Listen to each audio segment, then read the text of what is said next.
Donc dans la famille, tu fêtes les anniversaires avec tes copains et les personnes de ta famille. Donc c'est normal qu'on fête ça ensemble.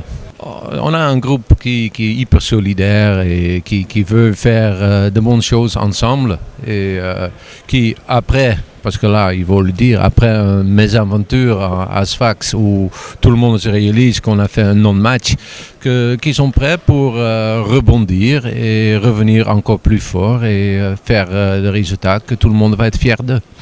Alors, on a eu une bonne réunion hier.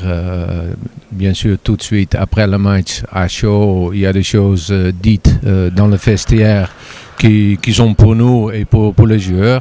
Après, hier, on a revu le match, donc on a visionné le match encore une fois ensemble et on a vu qu'il manquait de rigueur, il manquait de choses qu'on ne peut pas se permettre quand tu joues et dans le sport et tu fais tout et tu perds, tu vas dire après le match congratulations pour ton adversaire parce qu'il était plus fort ce jour-là. Mais là, pour nous, et ça c'est notre problème de samedi, on n'a pas tout fait pour donner un maximum de travail pour notre adversaire. Et donc, il y avait des regrets. Et des regrets sont jamais bien pour un sportif de haut niveau, parce que ça veut dire que tu as manqué de rigueur ou même d'envie d'aller jusqu'au bout. Et c'est surtout ça qu'on a parlé. Et après, bien sûr, des choses sur le système, concentration, etc., qui n'étaient pas bons. Donc il y a plein de choses qui n'étaient pas bonnes.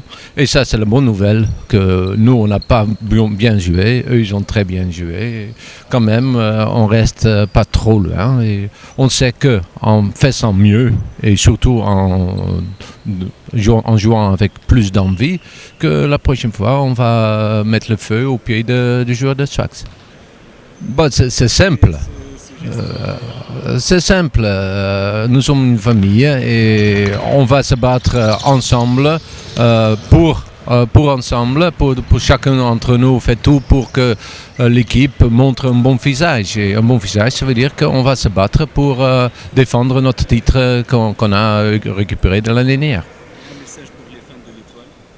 T'inquiète pas, après une défaite, comme on dit souvent, il faut apprendre de perdre avant de savoir de gagner. Et après une défaite, comme après la pluie, il y a d'autres de belles choses qui vont venir.